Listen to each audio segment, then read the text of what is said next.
Hey, everybody. I want to thank you for investing in the Shareholders podcast. I'm Monty Mont. It's another great day, man. We're blessed to be here, and I have a great guest for you guys. A patient guest, a guest who is willing to work through the technical difficulties, but she's here, and we're going to get into some great topics on today. Her name is Melanie Thomas-Pack. How you doing, Melanie? I'm great. How are you? I am great. I'm great. Thank you for coming on. Thank you. We're well rehearsed, guys. I'll just say that. little behind the scenes things, but Melanie is a realtor and she's an investor as well. And I really wanted to have someone on in that field. You know, I've been blessed to talk to a lot of different people in a lot of different professions, and I wanted to get somebody who, especially with COVID and all the things that have been happening in the world of realty and real estate, just to get their perspective. So let's start with our first question. So how did you even get involved or started, I should say, in real estate? Well, my parents have always been entrepreneurs. So growing up, I saw them owning a variety of businesses, from convenience stores to gospel record companies to buildings, real estate. They would buy and flip. So I always had that need and that interest and that want to create something of my own. And on top of that, I absolutely love real estate. I love designing. I love just touring the homes. I love the whole process. And I like working with people. So I feel like kind of putting all of those elements together created my love for real estate. Before doing real estate, I was a teacher. So by education, I am an elementary school teacher. And I love working with families and helping them accomplish goals. So now I've just transitioned to this particular sector, helping families and working with them and getting them to where they ultimately want to be. Yeah, and you know what's amazing, Melanie? You said at the start that your parents were business owners, and you saw them and how they worked and created their own, and it inspired you. And we've talked on this show with different people, just especially in the African American community, of us creating generational wealth and passing down business, and not always, our dollar does not last very long in our community. We're always putting our dollar out. But I love that you saw your parents and how they established their own, and then it translated to you as well, which is really great, really great. And of course, it's also stressing to be, excuse me, a people person as well for realty, because you're meeting, I don't know how many different new people all the time, So many. I work with so many families. And actually, when I mentioned education, I should have added that buying a home shows up in your child's success. Moving around to different apartments or different rental homes or even different towns, that can definitely affect your child's success in education, because they could have gaps and things that they're missing going from one school to another. If they went to a school and that school had not covered fractions yet, and then they change and go to another school and they've already done it, that's something that they've missed. So buying a home can really show up in your child's education in terms of their test scores and their overall fluid understanding of the curriculum they're being taught. Wow, that's an excellent point. I never even thought about it like that, but that is true, just in terms of stability for a child, the same friends at their school and the same kind of community and things like that. That's actually, I don't think people even realize that, but that's very important as well. So let me ask you then, you kind of already hit on it, but then coming with your parents and things like that, and even being a teacher, did you always kind of feel that entrepreneurial spirit within you? Like, even as a kid, it's always just kind of been something in you, or did you develop it later? I want to say as a kid, it was always something that was in me. I used to work at my parents' store when I was little. I don't know the child labor laws, but I was forced to work there. But when I was little, they used to stack this little pile of things. I think it was boxes that they would get from storage, like things that we from the inventory, like those stored in the back. And I used to stand on top of that and ring people out. And it was so funny. Because some people didn't want, they didn't trust giving me their money, and they were a little apprehensive. But because my parents were in the community for so long, there was always someone else that was in the back of the line, oh no, they vouched for me, oh no, she knows what she's doing. Give it to her, trust her. I'd bring them out, I'd give them the correct change, and they'd be so impressed, and it was funny. But I worked with my parents. I would help them with the record company. I helped them with everything. Yeah. So their businesses were family businesses. So that entrepreneurial spirit was definitely in me. from being a very young child and till now. I'm still looking for different ways to create multiple streams of income and just make life more comfortable for me and my family, and to That help others is do the same. that is awesome. I love that. Not everybody is called to have their own business, and it's not wrong if you work for something else or a corporation. Hmm. But for those that do, try to make sure you involve your kids, because as you can see, Melanie is already telling you how it's affected her, and it blossomed in her, and as she started from a young age. I mean, I love that part of your story. So let me then ask you, with all that's been going on since, you know, in this country, the pandemic kind of really started around March. I kind of remember that when it really kind of the shutdown started. How has your industry in real estate been going since this pandemic has been going on? We know some places have gone up, but a lot of people have struggled and things like that. But how's real estate Surprisingly, it's doing really well. been? I was afraid when the pandemic hit for a multitude of reasons. Of course, no one wanted to get COVID, and I have an elderly father. My mother is unfortunately in heaven already, but my father's 81. He has pre-existing conditions, so I was scared. I locked down, and as you saw people on TV fighting over toilet paper, we were all freaking out, right? Yeah. So I just knew my industry was going to take a huge hit because people were losing their jobs. But I also feel like that uncertainty made people want to get out and buy a home, because if you're paying for something anyway, you Mhm. might as well be building equity. So they didn't look at buying a home as an added expense. They looked at it as something that's more secure. Because if you have a house, you could potentially get your home payments put on the back end of your contract, or you have a little bit more leniency than if you're renting. So a lot of people also realized that they weren't comfortable where they were living. Mm. They didn't have enough space, or they didn't like the outdoor area or whatever. I really feel like quarantining made people kind of nitpick and realize that they weren't happy in their current situation. So they wanted to make a change. And then you have the low interest rates. You have so many things that affected it. But I was scared like everybody else in the beginning. But as I was staying in, as I said, I didn't do anything in the very beginning. There's a way for realtors to check online how many homes are selling per day. And as I compared those numbers to the numbers the previous year, I'm like, okay, these numbers are the same or higher. Like, what is going on? So Yeah. I eventually got back out there safely, and I sold more in August than I've sold ever. So things Wow. are things are picking up for sure. That is amazing. Okay, now Melanie, I want to go back, and this might seem like rudimentary, but you know, and maybe they're doing this now in schools better. But I remember growing up, learning in school, I didn't hear things like equity, you know what I mean, or low interest rate. I had no concept of what those things were. Can you just? It might seem real just elementary, but can you kind of break down what does that mean to have equity? Okay, so I look at equity as a forced savings plan. Equity is the value of your house minus what you owe. Mhm. So if you have a home that is worth, we'll just say you bought it for $200,000 and you've paid it down, and now you only owe 150,000, but you bought in an area that also appreciated. So that house was worth 250,000 when you bought it. Right. Now it's worth 270. You've paid down to 150. That equity that you have in the house is the difference between 270 and 150. It's $100,000 worth of equity that you have in the house. So if you choose to sell it, you get that $120,000 minus the fees of selling a house, which aren't astronomical, but that's something I can explain later. Mhm. And if you want to borrow money, you can borrow that money and use it toward your college, your child's college education, or your college education if you're going back for a degree.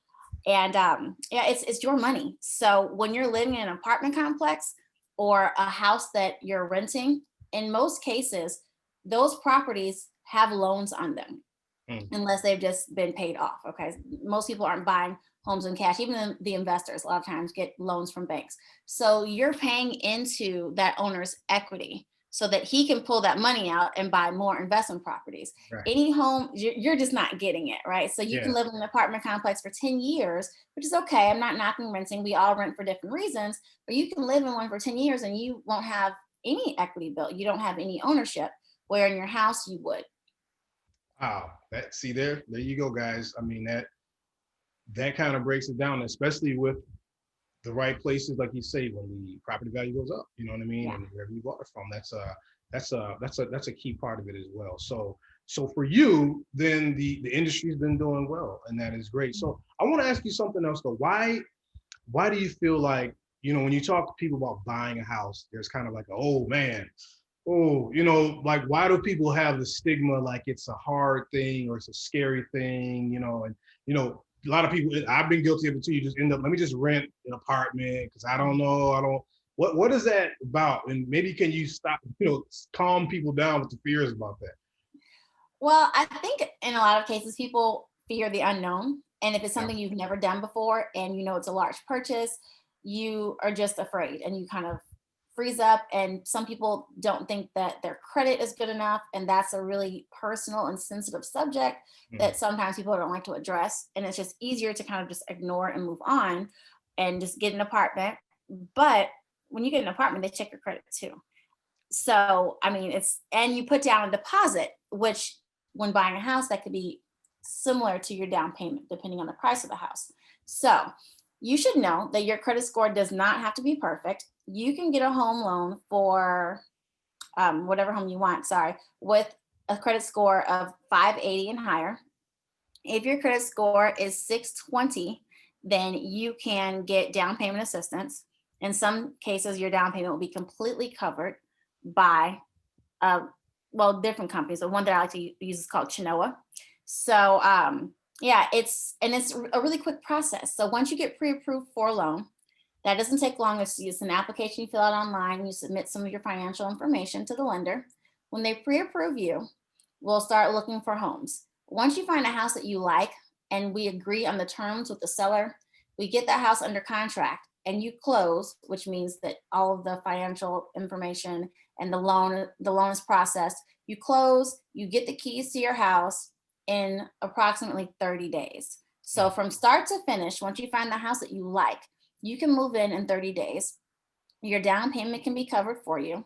Your closing costs can be credited by the seller, or at least some of them, Mhm. and your credit score doesn't have to be super high. So if you have a credit score that is lower than 580, or if you want to get up to that 620 to get the down payment assistance, I always recommend that you call and talk to a lender. I have an amazing one that I work with. There are so many people that I've sent to him. Some are ready to buy and some are not. The answer is never no, you can't buy a house. It's either not yet or yes, you can buy it right now. If Mhm. you can't, he tells you exactly what you need to do, what you need to pay off, what you need to pay down so that you can qualify for the home loan. And there's no shame in it. Like Yeah. you don't want your fears to keep you from succeeding. So get the information from the professionals and we'll tell you how to get to where you want to be if you're not quite ready. And we can have you in a home in most cases in 3 months, and that's if you have to work on your credit. But if you don't have to work on your credit, we could be looking at like 30 days. Yeah. Wow. See, you guys, I mean, once you really hear it spoken and broken down like that, it's not a scary thing. It's not, Nah, it's not an impossible thing. And I love that, your guide, hopefully others will tell people here's how you can get your credit if it's not great. Circumstances hmm happen, we understand that, but hmm it's it's great. definitely attainable. I think Sure. sometimes people feel like it's such a far away dream, but it really is. So you kind of just hit on my next, really, well, you hit the next question because I was going to talk about the misconceptions of buying, but we kind of hit on that. But I want to ask you something else then too. Now, for me, like just being in this place, location was a big thing. And I found out that, maybe I don't know for every city, but the more centrally located in the city, the prices were higher for less house.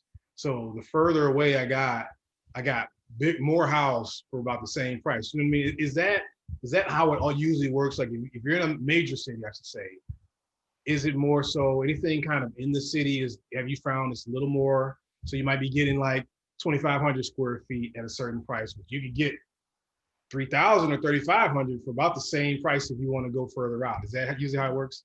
So the answer to that question is yes and no. Typically speaking, if you move further away from the city to the outskirts, in St. Louis, we have areas like Wentzville, St. Peters, O'Fallon, Darden Prairie, Weldon Springs, areas like that. They have lower prices. Okay. You get more house for a lower price. But Mm. also, in St. Louis, the home prices tend to follow the school district ratings. The higher the school district, the higher the price in a lot of cases. So those are the two things you kind of look at when looking to buy a house in St. Louis. What's most important to you in terms of location or school district or proximity to your job or family members. All of those things come into play when trying to figure out a budget. Wow, so that's good to know as well. So I want to ask you too, in terms of for people who are maybe looking at commercial real estate and maybe want to maybe get for a business or things like that, is it kind of the same strategy per se in looking for a home where you get with a realtor and they let you know based on your credit? Like do they translate the same way? I guess I'm trying to say for if I was going to buy a home, the process, or trying to buy something commercial, the process. Similar. They're very similar, but the loan requirements for commercial properties are a little bit more strict because they know that in a lot of cases, if you're buying something for your business, that's going to be secondary to your house. So if for whatever reason your financial situation changes and you don't have as much money, that is going to fall behind quicker than you let your house fall behind. So they're a little bit more strict when it comes to credit score and collateral and things of that nature. But once you are approved, or if you need to get approved, you can contact a real estate agent and we can help to walk you through that process and get you with a good lender that can help you. Oh, that's good to know. That's good to know. This is the Shareholders Podcast. I'm talking with Melanie Thomas-Pack. We're getting some amazing information, guys, on real estate and how to buy, what to do. This is exactly why I was glad to have somebody like her on the show. So for you as a professional, as in this field, have you had any people to kind of help you along the way? I mean, you said your parents were a very big influence for you, but just in kind of learning the business and learning to be successful, has anybody else kind of mentored you or helped you out? So I really can't say that I have one mentor in particular, but I can say that when I see people succeed in this business, it motivates me. A lot of real estate agents are open to sharing their success stories and the behind the scenes information to let you know how they did it. We realize that there's enough room for all of us, so it's not like a crabs in the bucket type mentality. And we all help each other. We share information. We refer clients to each other if we have a workload that just doesn't allow us to take on another one, or if we don't work in a particular area or state. So I'm just thankful for all the real estate agents that have ever led by example and shared information with me. And I especially get inspired when I see female real estate agents, really female or male, but ones that look like me, that have been able to accomplish regardless of what barriers they felt that they approached or were blocked by. They were able to maneuver around that and still be hugely successful. So I'm just thankful for the camaraderie and just the companionship that I have with a lot of real estate agents. So Melanie, if I could ask you then, what would you tell maybe a young person and they're like, man, I want to do that. I want to get into real estate. It looks like it's fun, but maybe can you kind of tell them what to expect? I mean, it's not all just, I'm sure glitz and glamour and fun. It's a lot of, you're very busy, you have a lot of, but can you kind of tell them what to expect or maybe some things you didn't know about it when you got into this that, man, okay, let somebody else know just what to expect getting into this business. Most importantly, if you don't sell, you don't get paid. Like I didn't know, like I was wondering, like, do brokerages get salaries and then like you get like a bonus on top of that when you sell a house? No. And don't count your money until it is deposited into your account, because when you have a client that gets something under contract and you're super excited, like, oh my gosh, my commission is going to be, whatever, I got somebody under contract. They can break the contract if they don't like the inspection, or if something else comes up. So now you're let down, you're disappointed. I just sent it's called a mutual release, is what you need to get your client removed from the contract or removed from the legal obligations of the contract. I just sent a mutual release off today. I mean, I'm not upset about it because I know that it's likely to happen because people get the homes inspected and they are, upset or just uncomfortable with making some of the repairs because no home is perfect. And it is what it is. It's part of the business. So that follow up, a ton of follow up, and I need to improve on that because you have to continue to get better. It doesn't mean I'm bad. I'm not bad at it, but you always want to learn and get better and improve. So follow up, follow up, follow up. Most people that you meet are not going to want to buy a house within 30 days. It might be 6 months. Yeah. They will forget about you if you don't reach out to them. And next thing you know, you see on Facebook, they're like, I just bought my dream home. You're like, what happened? Got to follow up with people. And lead generating. If you don't have any homes to sell or any homes to help someone buy, you don't have anything going on. So think of yourself instead of a real estate agent. Like I take people to go see homes and we buy or help people buy or help people sell homes or whatever. Think of yourself as a lead generator, because lead generating gets your clients. If you don't have any clients, you don't have anything to help anyone buy or sell. So, and just manage your time, set boundaries that make you comfortable, because it's your business. Right. This is your business. So run it how you see fit. Well, see, and I was going to follow up with that. You have a husband, you have kids, you have a whole life, but at the same time with realtors, you kind of have to be on call a little bit for when your client. How do you kind of juggle all of that in terms of priorities? Like, okay, I gotta, my kids need this or my family needs this, but I still have to, be available for the client. How do you? Because I feel like some people will get into it, but then I realize that, man, I'm kind of getting pulled everywhere. I'm a little overwhelmed. You know what I mean? Yeah. You just know you don't work Monday through Friday, 9 to 5. Some realtors do. Just to be honest, some do.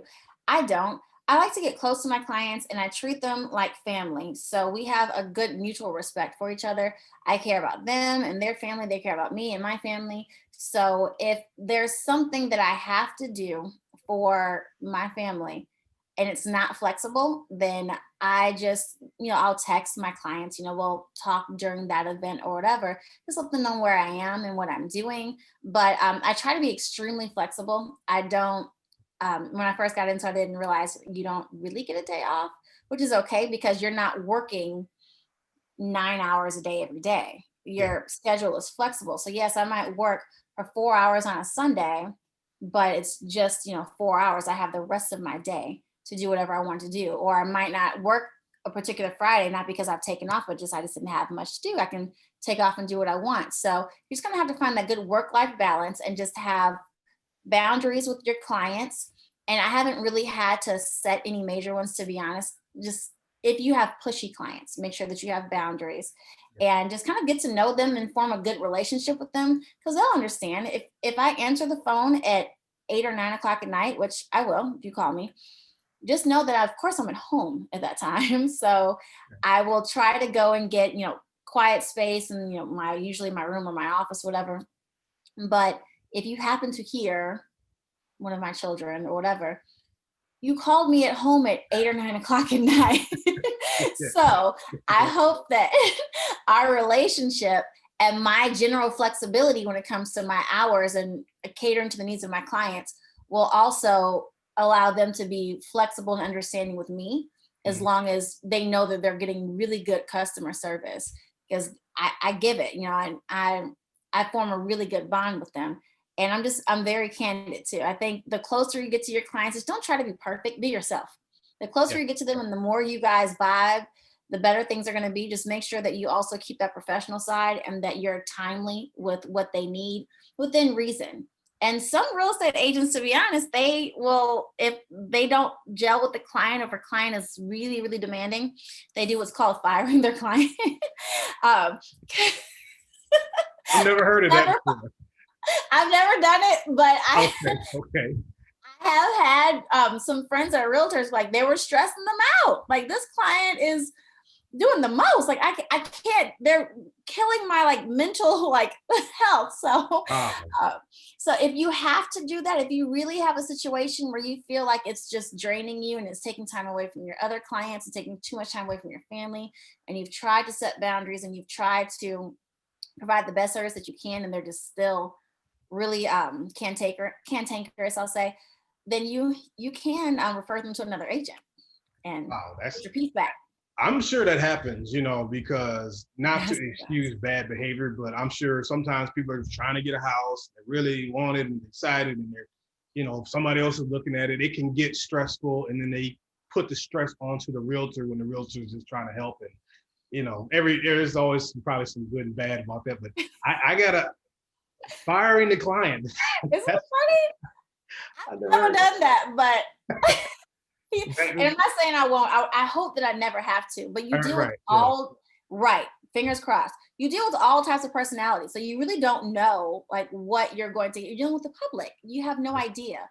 But I mean, if you feel like it's just beneficial for you all to work separately, then you can get your piece back.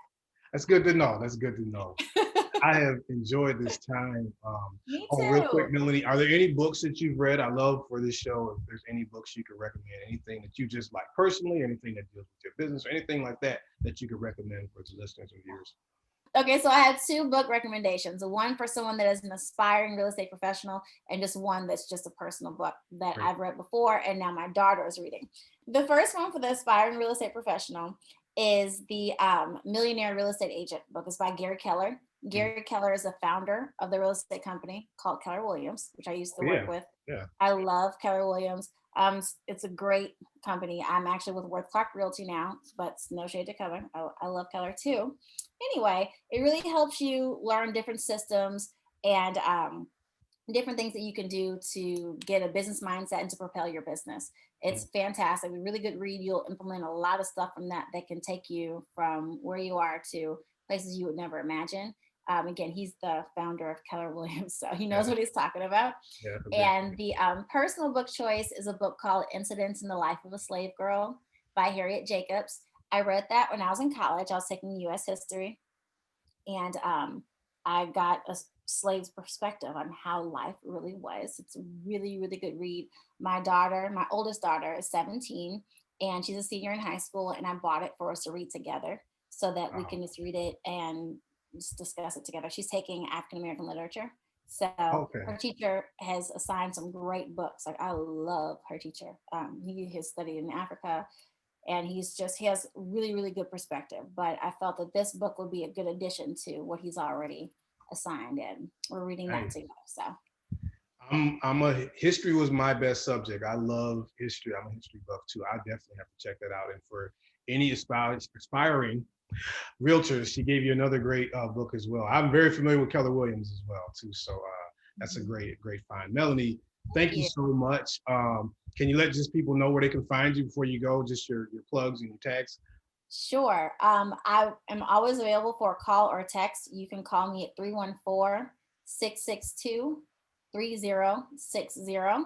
But if you want to follow me on social media, that is great as well. I'm on Instagram at Melanie.STL Realtor, REALTOR. And I'm also on Facebook. I'm St. Louis real estate specialist, Melanie Thomas-Pack. Awesome.